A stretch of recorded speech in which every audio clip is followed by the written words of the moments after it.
શું બોલો સર મને કોઈ સમજ પડતી નહીં પણ હકે દકે મટાડી દે તો સારી વાત છે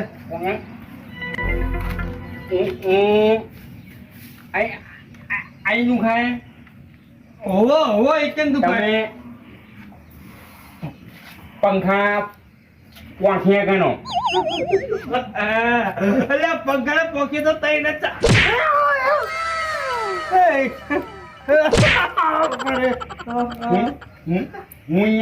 કંપની કઈ નાખું કંપની તમે ડુવાતા નાખો એટલે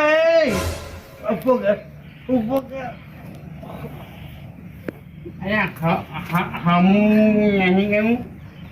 આ તું આ ધોકો છોડવાનો તું અહીંયા દેશી દવા તું લાયો હોય નહીં તારી જોડે તું નહીં